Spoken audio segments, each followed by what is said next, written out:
ये जो रोज press conference करने की जो आदत पड़ गई है नवाब मलिक साहब को, ये एक तरह से मैरिज एक्सपर्ट हो गए हैं। अगर किसी की शादी नहीं हो रही है या किसी के कोई पुराने कागज खो गए हैं तो मुझे लगता है देश की किसी ये जो जासूसी संस्था है उन पर नहीं पहुंचना चाहिए, सीधा नवाब मलिक के पास पहुंच जाओ। वो आपके जो है पिछले 7 जन्मों का जो है लेखा जोखा निकाल के दे देंगे, वो इतने बड़े एक्सपर्ट हो गए हैं। आज एक उन्हीं की सरकार का व्यक्ति जो है कैसे एक महिला को टारगेट कर रहा है, कैसे एक मराठी अस्मिता के ऊपर रोज जो है इस प्रकार का सवाल करता है, तब संजय राउत को मराठी अस्मिता याद नहीं आती। आज ये फेमिनिज्म की ठेकेदारी करने वाली, ये बिफिटिंग रिप्लाई वाली ट्विटर एक्टिविस्ट और बड़ी बिंदी वाली और एसी कमरों के अंदर बैठकर जो है महिलावादी नारे लगाने वाली, कहाँ गई ये सारी महिलाएं? आर्यन खान कौन है? कोई संत है, कोई महात्मा है, कोई सेलिब्रिटी है, क्या है? उसी मुंबई के अंदर सुशांत सिंह राजपूत को बेरहमी से मारा गया, आज तक उसके हत्यारे नहीं पकड़े जा रहे। पर आज एक बहुत बड़े सेलिब्रिटी का बेटा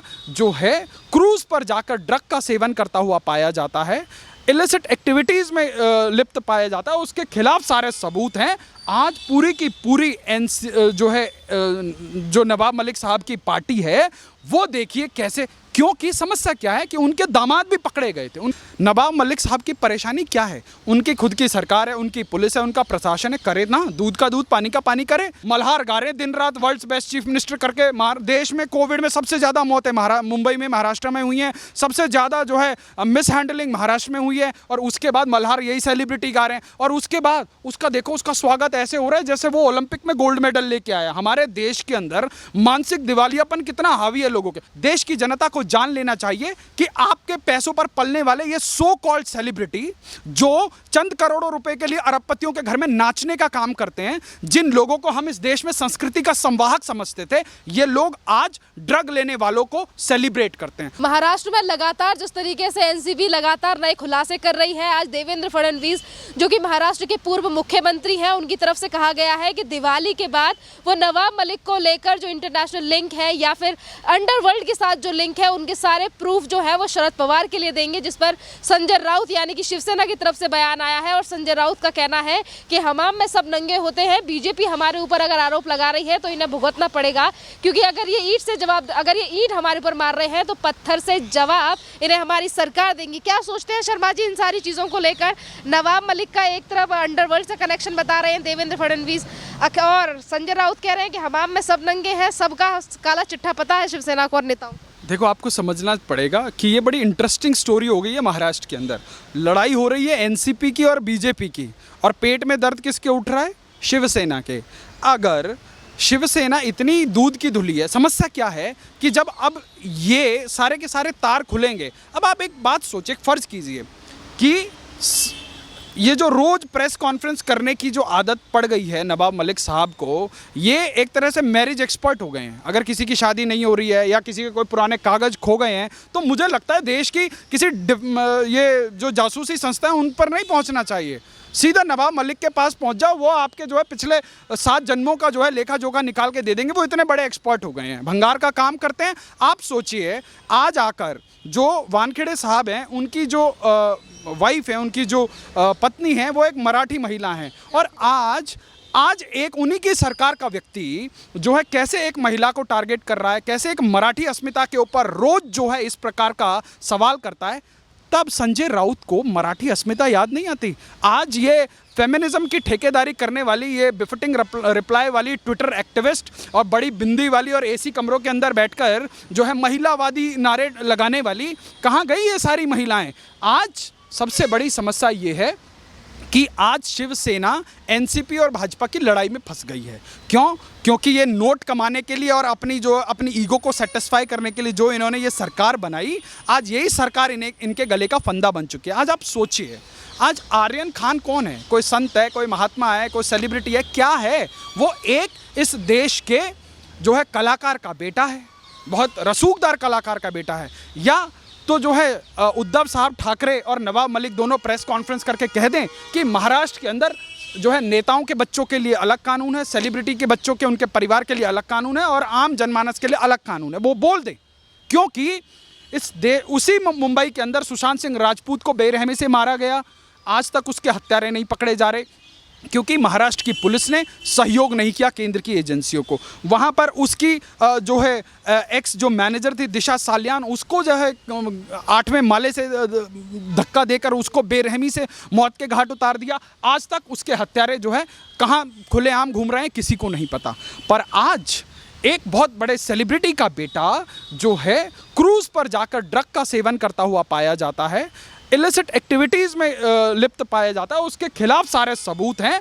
आज पूरी की पूरी जो है जो नवाब मलिक साहब की पार्टी है वो देखिए कैसे, क्योंकि समस्या क्या है कि उनके दामाद भी पकड़े गए थे, उनके दामाद भी जेल में रहे। तो समस्या ये है कि अगर आर्यन खान का केस जितना उलझेगा उतना फंदा उनके गले पे भी आने वाला है। तो ये समस्या है। तो आपने आर्यन खान के केस का नाम लिया, तो आर्यन खान ड्रग मामले को लेकर ये भी खबरें आ रही हैं कि एनआईए इसकी जांच कर सकती है। एनआईए की जो अधिकारी हैं उन्होंने एनसीबी के दफ्तर जाके सारी डॉक्यूमेंट और सारी जानकारी ली थी।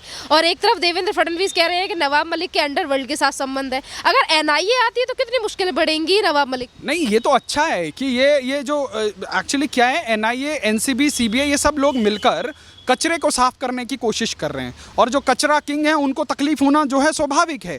अब आप सोचिए, महाराष्ट्र के अंदर केंद्र की एजेंसीज को हज़ारों करोड़ का ड्रग की जो है गिरफ्तारी होती है, परंतु वही महाराष्ट्र पुलिस जो है कुछ नहीं करती है। आप सोचिए, देश के सबसे बड़े उद्योगपति के घर के बाहर जिलेटिन की छड़ें एक गाड़ी में जो है बरामद होती हैं, किसकी गिरफ्तारी हुई?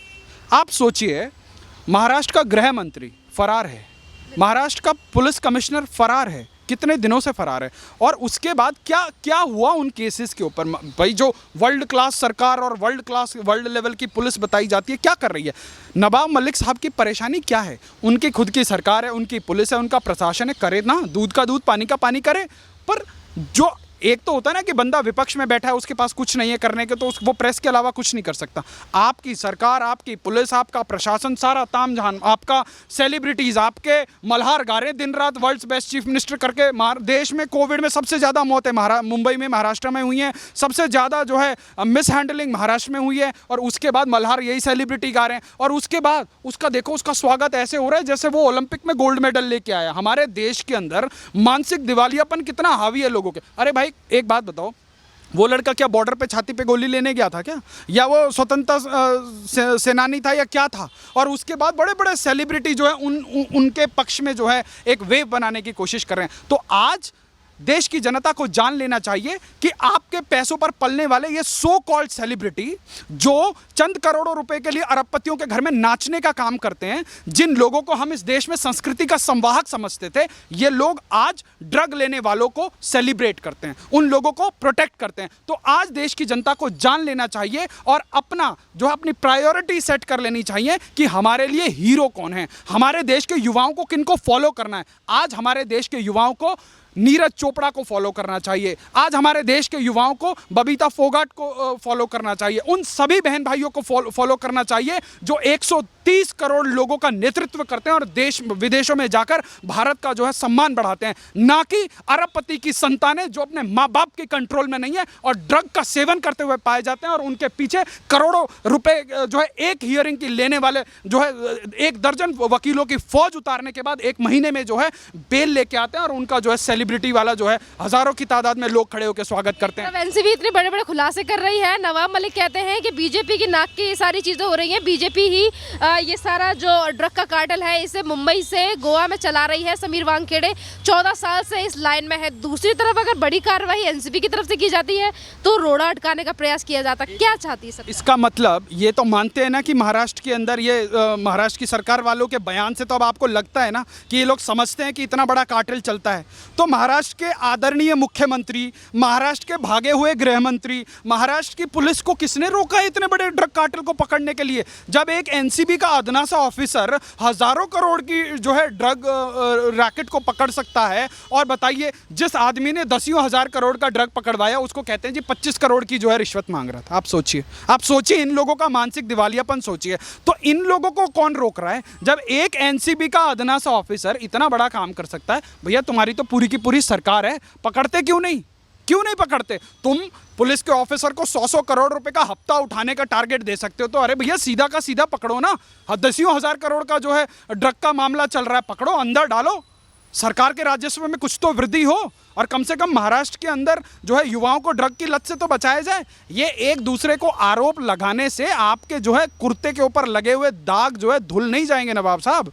तो महाराष्ट्र की जनता देख रही है, देश की जनता समझ रही है, और आज जो मराठी अस्मिता के नाम पर सबसे ज़्यादा कूदने वाले लोग हैं, आज उनके मुंह में दही जमी हुई है। क्यों? क्योंकि कुर्सी का लालच है। अगर जरा सी टी टै करी और शरद पवार जी की आंखें टेढ़ी हुई और 10 जनपद वाली काकी की आंखें टेढ़ी हुई, देखो सरकार कैसे भरभरा के गिरती है। फिर आज जो मुख्यमंत्री बने घूम रहे हैं वो सड़कों पर होंगे। तो ये सब कुर्सी का खेल है। इसीलिए तू मेरी खुजा मैं तेरी खुजाऊं, तू मुझे बचा मैं तेरी बचाऊं वाली कहानी चल रही है महाराष्ट्र के अंदर। और इसमें बेचारी जो ये संजय राउत के उद्गार आ रहे हैं, ये उसी का फलसफा है। एनसीबी लगातार कार्रवाई कर रही है और हम अभी से नहीं देख रहे हैं, जब से सुशांत सिंह राजपूत हमारे बीच से गए हैं तब से कई ऐसे खुलासे हैं जो महाराष्ट्र और बॉलीवुड से हुए हैं। आज संजय राउत का कहना है कि जब से बीजेपी ने अपनी सत्ता खोई है महाराष्ट्र को बदनाम करने का, महाराष्ट्र सरकार को बदनाम करने के लिए, तब से ही इस तरीके की चीज़ें ज़्यादा हो रही हैं। पहले कभी ऐसा नहीं था। अरे महाराष्ट्र सरकार को बदनाम करने की क्या ज़रूरत है? महाराष्ट्र सरकार ने कौन से अच्छे काम किए वो जरा गिनवाए संजय रावत आके जनता में। संजय रावत 2 कौड़े की जो है ट्विटर पर जाकर जो है शेरो शायरी करते हैं और उनको लगता है कि अगर इससे माहौल बनता है तो अभी बीएमसी का इलेक्शन आने वाला है।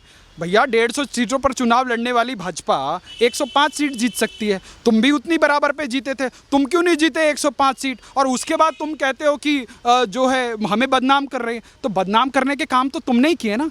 तुम जिस आइडियोलॉजी की पार्टी थे, तुमने बाला साहब के पूरे संघर्षों को तिलांजलि देकर वो जो है कांग्रेस की जूठन खाने का काम किया है, वहाँ जाकर नाक रगड़ने का काम किया 10 जनपद पर। और उसके बाद अगर तुम्हें लगे कि जनता तुम्हारी जय जयकार करे तो सॉरी भैया, ये जनतंत्र है। जनता आपके विचारधारा और आपकी काबिलियत और आपका जो जनता के लिए विजन है उसके ऊपर जो है आपको सिलेक्ट करती है या रिजेक्ट करती है। महाराष्ट्र सरकार की तरफ से तमाम एक के बाद एक नेता आके समीर वानखेड़े को रोकने का प्रयास कर रहे हैं, उन्हें फंसाने का प्रयास कर रहे हैं, पर एससी आयोग की तरफ से सुन ली गई है। और एससी आयोग की तरफ से जिस तरीके से कार्रवाई हो रही है, जनता एक तरफ पे समीर वानखेड़े का साथ दे रही है, इस पर क्या कहना है आपका? देखिए, जनता का समर्थन इस देश के अंदर एक अभूतपूर्व जागरण हुआ है। आप सोचिए, यदि सुशांत सिंह राजपूत के मामले में अगर आपने और हमने ये मुद्दा नहीं उठाया होता तो शायद कोई मेन स्ट्रीम चैनल भी नहीं उठाता और शायद किसी को पड़ती भी नहीं कि इसके ऊपर जो है कोई कार्रवाई हो।